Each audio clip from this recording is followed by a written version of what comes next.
Real hero సినిమాలకు దళపతి good bye.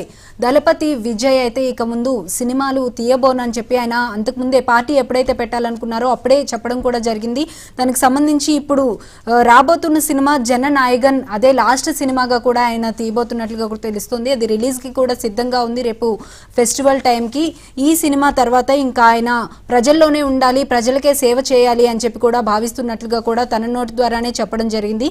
ఇక సినిమాలు తీయను, ఇప్పటి వరకు కేవలం ఒక ఇల్లు కట్టుకోవాలి అనే ఆశతోని వచ్చి ఒక ఇల్లు కట్టుకుంటే చాలు అనే డ్రీమ్తో ఉన్నాను అని చెప్పి కూడా ఆయన చెప్పడం జరిగింది. అటువంటిది అభిమానుల సహాయంతో, అభిమానుల ప్రోత్సాహంతో ఆయన ఒక భవనాన్నే నిర్మించుకున్నారు, ఒక రాజభవనాన్నే నిర్మించుకున్నారు.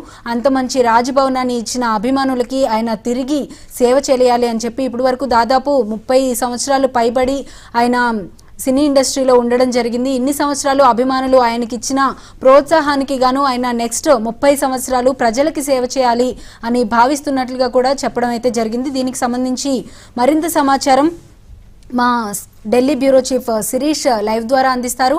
శిరీష్, చెప్పండి, ఏ విధంగా చూడొచ్చు అంటారు? జననాయగన్ సినిమా తర్వాత విజయ్ ఇక మూవీస్ చేయను అని చెప్తున్నారు. ఇక తర్వాత 30 సంవత్సరాలు కూడా ఆయన ప్రజల సేవలోనే ఉంటానని కూడా చెప్తున్నారు. ఏ విధంగా చూడొచ్చు అంటారు? అంటే 2026లో దేశంలో అసెంబ్లీ ఎన్నికలు జరిగే కీలకమైన రాష్ట్రాల్లో తమిళనాడు కూడా రాష్ట్రం కూడా ఒకటి. అక్కడ ఇప్పటి వరకు కూడా రెండు పార్టీలు డిఎంకే గానీ అన్నా డిఎంకే గానీ రాజకీయాల్లో కూడా తమదైన ముద్ర వేస్తూ వచ్చాయి. ఒకసారి వాళ్ళ అధికారంలో వాళ్ళు ఉంటే ఒకసారి మరోసారి వీళ్ళ అధికారంలో ఉండేవాళ్ళు. కానీ ఇటీవల కాలంలో జయలలిత రెండోసారి కూడా అధికారాన్ని చేపట్టి అప్పుడు రికార్డు సృష్టించారు. జయలలిత మరణం తర్వాత అన్నా డిఎంకే పార్టీ కొన్ని ఒడిదుడుకులకు కూడా లోనైంది. అయితే కరుణానిధి మరణం తర్వాత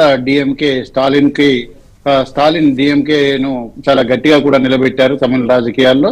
సో ఈ నేపథ్యంలో ఇప్పుడు విజయ్ కూడా తమిళ రాజకీయాల్లోకి ఎంట్రీ ఇవ్వడం అనేది కూడా కొత్తగా ప్రాధాన్యత కూడా సంతరించుకుంది. సో ఈసారి త్రిముఖ పోర్ అనేది కూడా తమిళనాడు అసెంబ్లీ ఎన్నికల్లో కూడా ఉంటుంది అని చెప్పేసి కూడా పరిశీలకులు అంచనా కూడా వేస్తున్నారు. ఎందుకంటే విజయ్ కి మాస్ పబ్లిక్ ఫాలోయింగ్ అనేది కూడా ఎక్కువగా ఉంది. దళపతి విజయ్ గాన చాలా ప్రాచుర్యం పొందారు. తమిళనాడులో సూపర్ స్టార్లు రజనీకాంత్, విజయకాంత్ ఇలాంటి నటుల తర్వాత, కమల్ హాసన్ తర్వాత ఇటు దళపతి విజయ్ కూడా అంతే స్థాయిలో కూడా ప్రజాభిమానం కూడా చురుగున్నారు. అటువంటి వ్యక్తి రాజకీయాలను విడిచిపెట్టి ఎన్నికల్లోకి అంటే ముఖ్యంగా సినిమాలను విడిచిపెట్టి రాజకీయ రంగంలో ప్రవేశం చేయడం అనేది కూడా ఇప్పుడు కొత్త చర్చకు కూడా దారితీసింది. ప్రస్తుతం ఆయన నటిస్తున్న జననాయగన్ ఆయన ఆఖరి చిత్రం అని చెప్పేసి గత కొద్ది కాలంగా చర్చ అనేది కూడా జరుగుతుంది. అయితే ఈ రోజు కౌలాలంపూర్ లో నిర్వహించిన ఈ మూవీకి సంబంధించిన లాంచ్ వేడుకల అభిమానుల సమక్షంలో సినిమాల నుంచి తన రిటైర్మెంట్ ను కూడా ప్రకటించారు. సో చాలా భారమైన హృదయంతో, భావోద్వేగంతో నిర్ణయాన్ని ఆయన ప్రకటించడం కూడా జరిగింది. నా కోసం ఎంతో మంది అభిమానులు, ప్రేక్షకులు థియేటర్లకు వెళ్లి సినిమాలు చూసేవాళ్ళు. ఇంతకాలం నన్ను సపోర్ట్ చేసిన వాళ్ళ కోసం మరో 30 సంవత్సరాలు నేను నిలబడాలని చెప్పేసి నిర్ణయించుకున్నాను. ఆ నిలబడ్డం అనేది అభిమానులకు సేవ చేయడం కోసమే సినిమాలకు స్వస్తి పలుకుతున్నానని చెప్పేసి ఆయన స్పష్టం చేయడం కూడా జరిగింది. సో ఈ నేపథ్యంలో తన సినీ ప్రయాణాన్ని గుర్తు చేసుకుంటూ విజయ్ ఒక ఇంత భావోద్వేగానికి లోను కావడం కూడా జరిగింది. తొలి రోజుల నుంచి ఎన్నో విమర్శలు కూడా ఎదుర్కొన్నాను.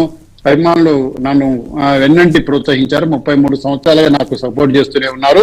అయితే ఒక చిన్న ఇల్లు అయినా కూడా నిర్మించుకోవాలన్న ప్రోత్సాహంతో, ఆశతోటి ఇండస్ట్రీలోకి అడుగు పెట్టాను పేదరికం నుంచి. కానీ అభిమానులు నాకు రాజభవనాన్ని కూడా ఇచ్చారు. సో అలాంటి రాజభవనాన్ని ఇచ్చి నన్ను ఆదరించిన వాళ్ళ కోసం సపోర్ట్ గా ఉండాలనే ఆలోచనతో తను రాజకీయాల్లోకి వస్తున్నానని చెప్తున్నారు.